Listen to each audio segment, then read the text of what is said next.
Last day वॉकचा माझा. त्याच्यानंतर आपल्याला इथे काय वॉक करायचं नाही आहे. सरळ मुंबईच्या रोडवर. पावसाळा आहे चालू मुंबईत.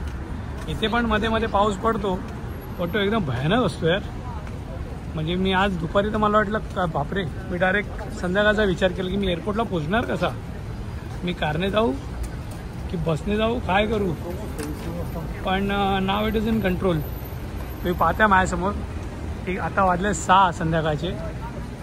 6-6:30 झालेत आणि अजून 2 तास आहेत माझ्याकडे जायला.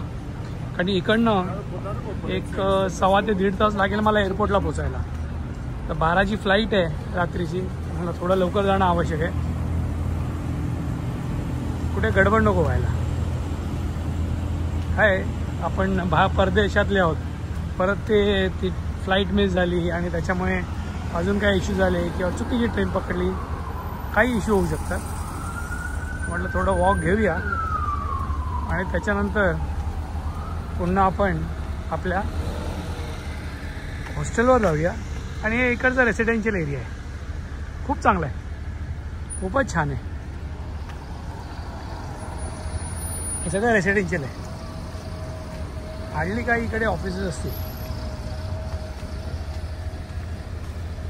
याला घेऊया.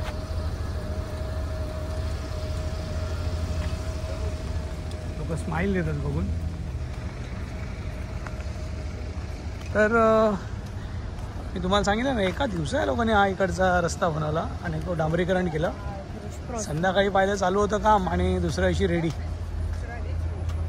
तर असं ओव्हरऑल आहे इकडे. आता ही परत मेमरी कधी आपण घेऊ देवाला माहिती. हे जागा स्ट्रक्चरच जबरदस्त आहे. म्हणजे बाय द वे 5 मजल्याच्या वरती इथे मी कुठचं स्ट्रक्चर पाहिलं नाही सिटीमध्ये. बाकी एक्सटर्नल रोडवरती काय असेल तर मला माहीत नाही. सिटीच्या बाहेर टावर्स होते नवी मुंबई टाईप्स जे असतात ना. चला हॉस्टेलला जाऊया आपण. आपली वेळ झाली आहे. पॅकिंग तर आपण केलेली आहे. रट्टी शोट्टी खाऊया आणि इकडनं निघूया. जास्त वेळ नाही आहे. बाय ट्रेनच जायचं आहे, जास्त चालायचं नाही आहे. इंटरनल ट्रान्सफरचा बॅग घेऊन करायचं, काय पर्याय नाही आहे. करू ते पण मॅनेजेबल आहे. एवढं काय चॅलेंजिंग नाही आहे. चॅलेंज एकदा तिथे गेल्याच्या नंतर काय प्रॉब्लेम नाही. एअरपोर्टला पोहोचलो ना मग वी आर फ्री. माझी इच्छा होती, माझी सकाळपर्यंतचं चेकआउट आहे. पण फ्लाईटच आपली रात्री 12ची आहे. तर ते 12 तास आपल्याला काय करू नाही शकत आपण. आजचं घेऊ शकलो सो चेकआउट, बट ते हँड टू माउथ होणार. त्याच्यापैकी अच्छा हे माझं टाईम लॅप्स. मित्रांनो लक्षात ठेवा, खूप जबरदस्त आहे, खूप चांगलाच आहे. आणि इथे तुम्हाला सगळ्या सोयी मिळतील, सगळं अवेलेबल आहे. पाणी घेऊ नका इकडनं, आणि पाणी खूप महाग आहे इथे. त्याच्या कंपॅरिझनमध्ये हे असं तुम्ही खाली जायचं हॉस्टेलमध्ये आल्यावर. हॉस्टेलचा पण व्ह्यू दिला आहे मी ऑलरेडी, पण अजून एकदा देतो.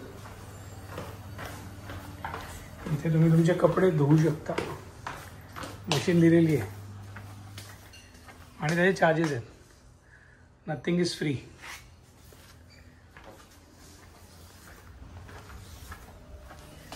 आणि आपला किचन एरिया,